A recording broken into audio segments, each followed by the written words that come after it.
Hello everyone, myself Prashant from IIT Dhanbad and I welcome you all to our YouTube channel Integrative Learning, where our motive is to provide the quality education.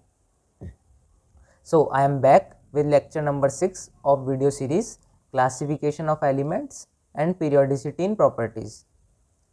In this lecture, we are going to cover the topic ionic radii, and under this topic we have to cover two subtopics. First one is the very basic definition of ionic radii, and the second one is how can we compare the size of different ionic species. So let's start with the video.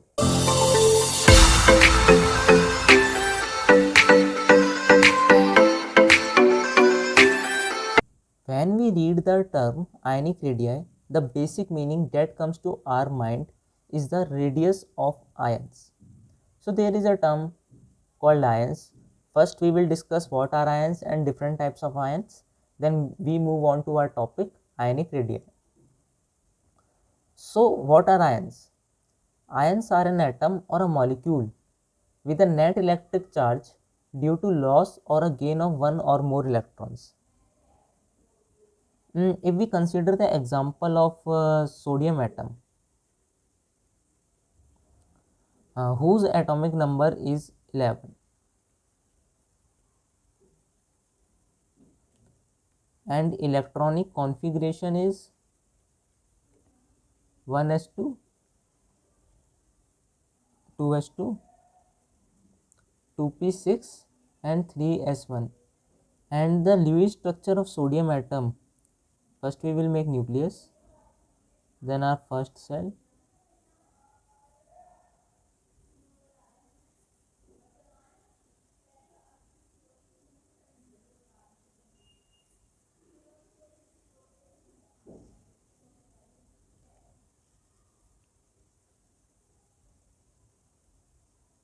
दो, यहाँ पे होंगे हमारे 8 electrons,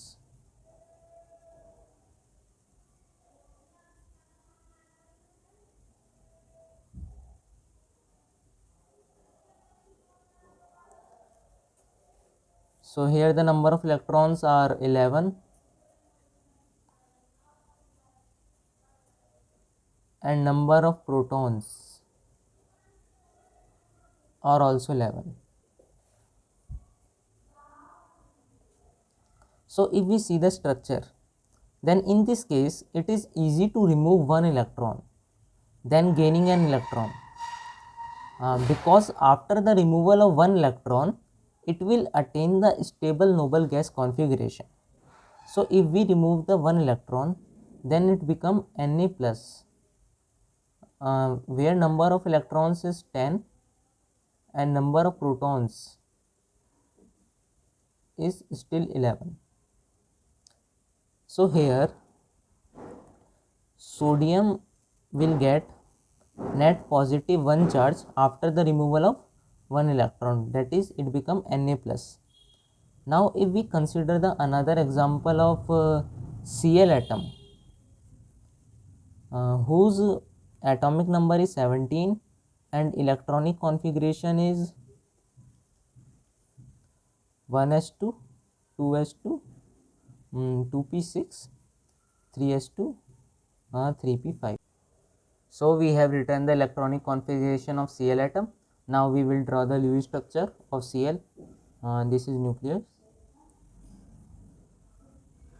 this is first cell, this is second cell, and this is our third shell, and this is 2 electrons, and in second cell 8 electrons are present, and in third shell 7 electrons, 4, 5, 6 and 7.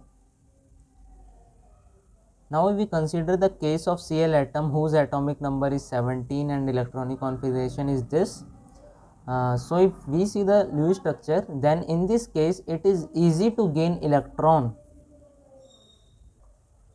In this case, it is easy to gain electron, as after gaining the electron it will attain the stable noble gas configuration.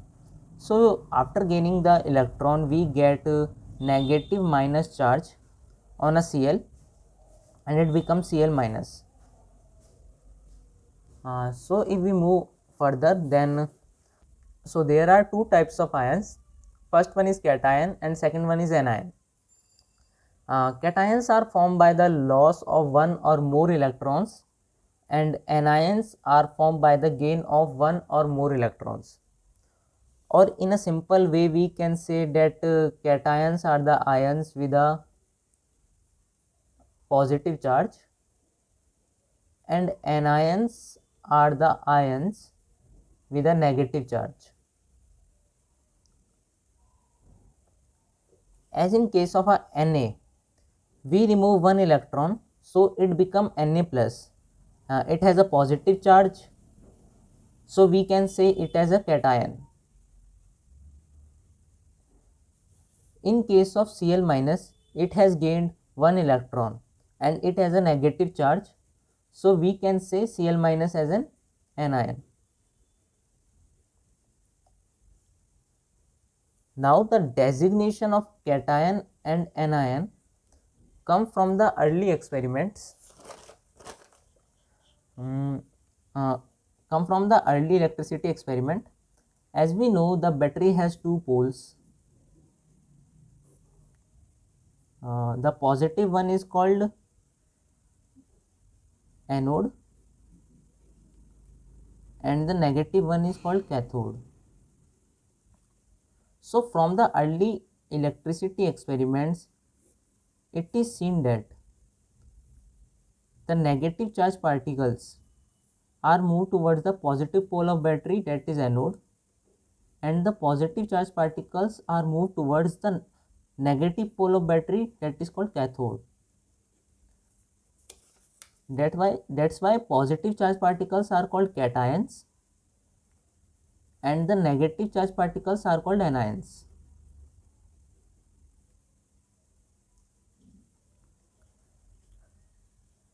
And there is also one note, that is number of charge on cation and anion is equals to number of electrons lost or gained respectively. We will try to understand this note, as in Na one electron is removed, then one positive charge arises, that is +1. And if we see in case of Cl atom, one electron is gained, then one negative charge arises on Cl. If we take another example of magnesium,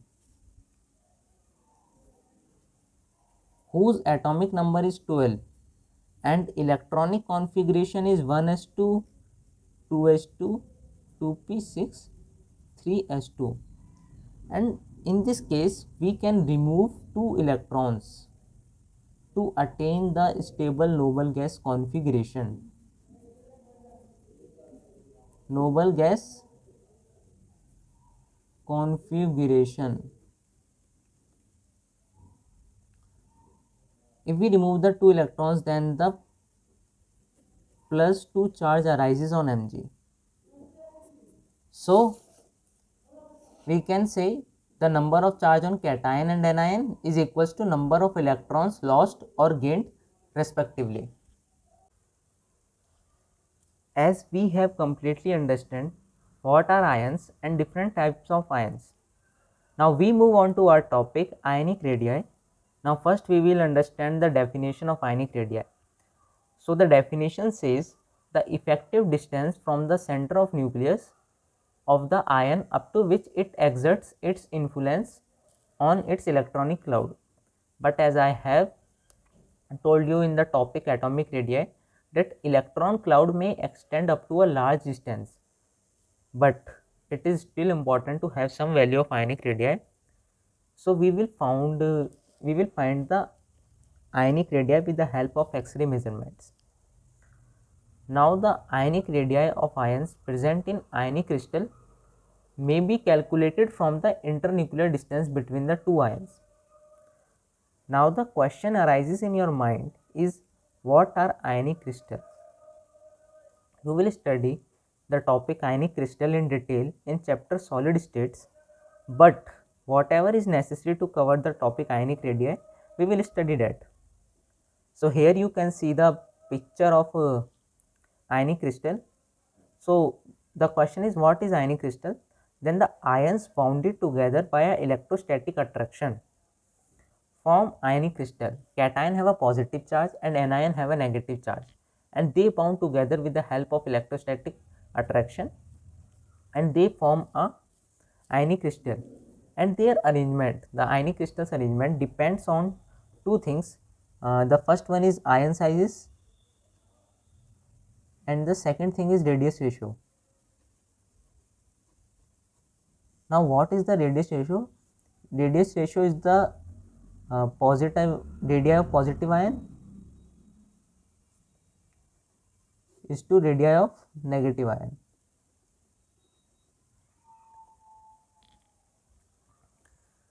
Now this is the basic structure of an ionic crystal. So the bigger circles are anions and the smaller ones are cations. The black circles are base layer like this, and the shaded circles are the layer above the base layer like this, and the cations are placed between these two layers,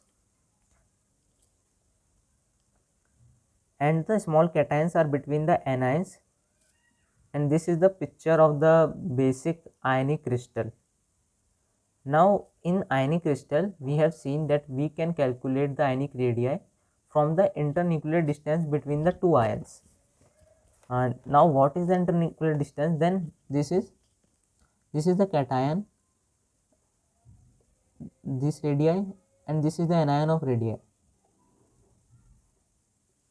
These two things together we called internuclear distance. Internuclear distance between cations, between adjacent cation and anion. So the internuclear distance is then taken as the sum of radii of two ions, and this internuclear distance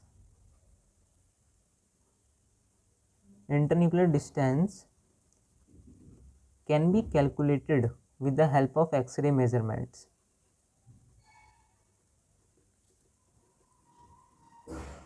X-ray measurements.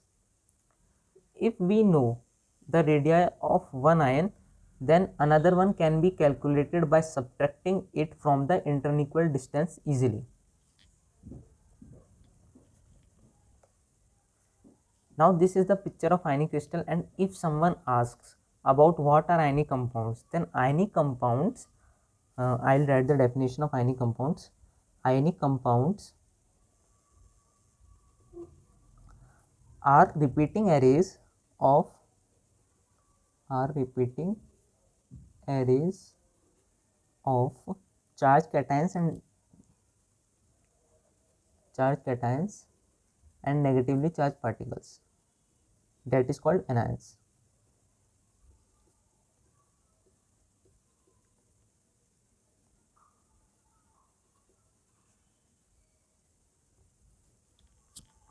So in a simple way you can understand ionic radii as the effective distance from center of nucleus of the ion up to which it exerts its influence on electronic cloud. And how can you find the ionic radii?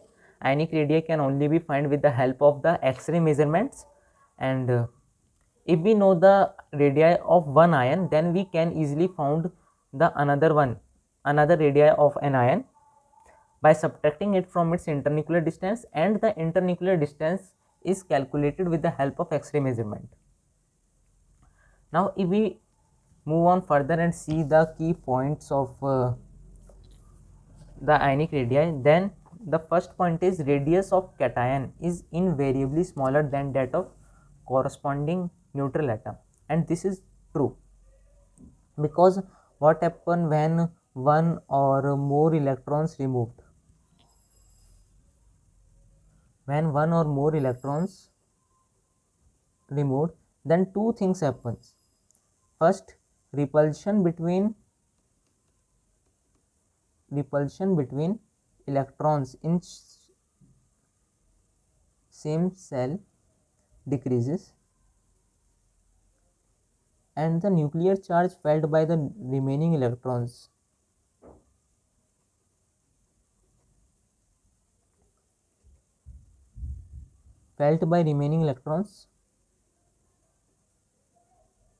increases. As the repulsion between electrons in same shell decreases and the nuclear charge felt by remaining electrons increases, then after the removal of one or more electrons, the atom will contract.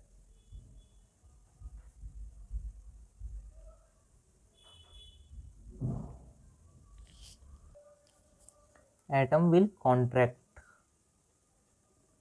That means the atom size becomes smaller. The ion size becomes smaller than the neutral atom. And in case one or more electron is gained, then also two things happen.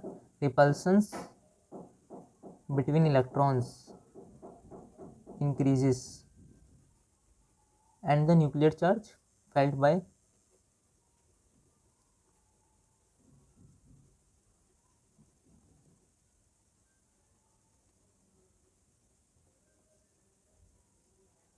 decreases. So the atom size will, so ion will expand. That means the size of an ion will be bigger than the size of an neutral atom. And the second point also says that the radius of an ion is invariably bigger than that of corresponding atom. It is because of this point. And the cation size is smaller than the parent neutral atom. It is because of this point. Now there is a term called isoelectronic species. What are isoelectronic species? You can understand this in a very simple way. The species are series of atoms, ions and molecules in which species contains same number of electrons but different nuclear charge. That means different types of atoms or different types of molecules which contains the same number of electrons but their nuclear charge are different. For example,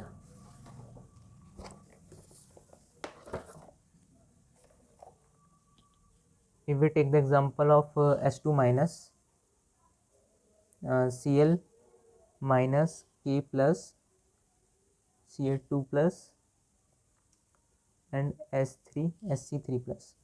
So in case of S2 minus, the atomic number is sulfur is 16, but after gaining 2 electrons the number of electrons becomes 18. And in case of Cl the number of electrons is 7, but after gaining 17, but after gaining the 1 electron the number of electrons become 18.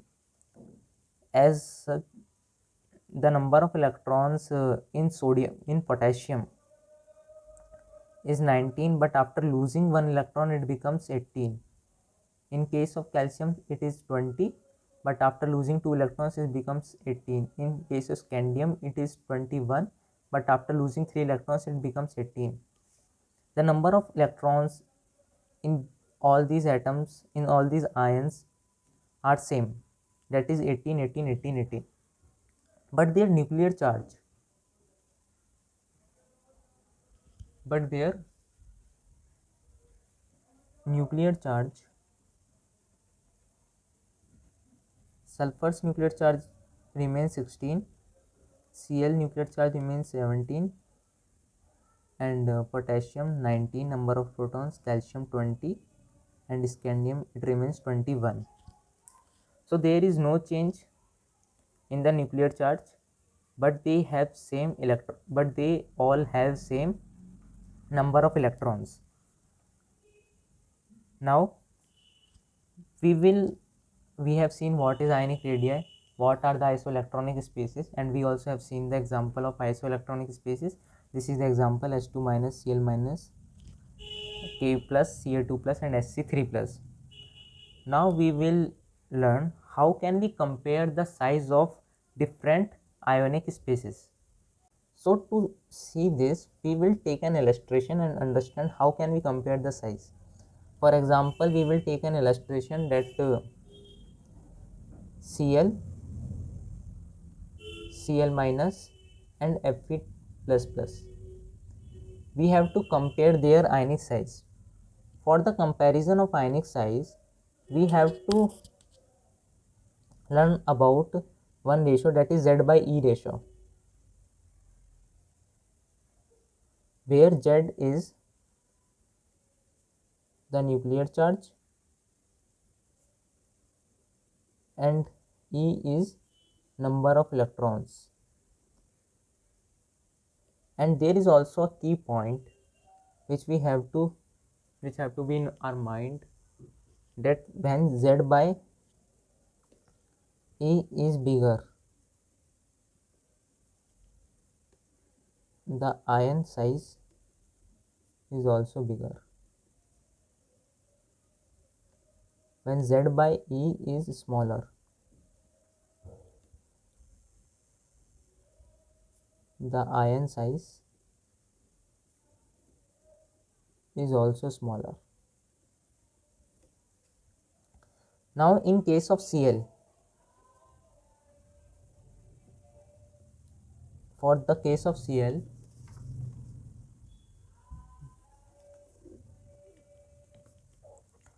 the nuclear charge is 17 and the number of electrons is also 17, then Z by E ratio is 1.00. If we take the case of Cl minus, where the number of electrons, where the nuclear charge is 17 but the number of electrons is 18, that means Z by E ratio is 17 upon 18 becomes 0.944.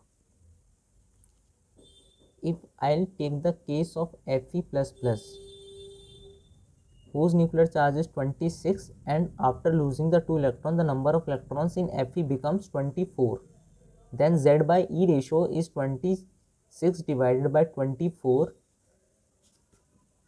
becomes 1.08. As we have seen in this note, the Z by E ratio is bigger, then the ionic size is also bigger. So, and Z by is smaller, the ionic size is also smaller. Then the smallest Z by E ratio in Cl, Cl minus and Fe plus plus is Cl minus. So Cl minus have a smaller size, and after that Cl comes, and after that Fe plus plus will come. So that much will be sufficient for today. Now I will suggest you all to read the NCERT section, to read the ionic radii section of NCERT, and solve more questions on ionic radii comparison. And in next video we will also see some illustrations related to the ionic radii comparison. And if you have understand the topic, then please like the video, subscribe the channel and press the bell icon to get the updates of more videos. Thank you so much and have a nice day.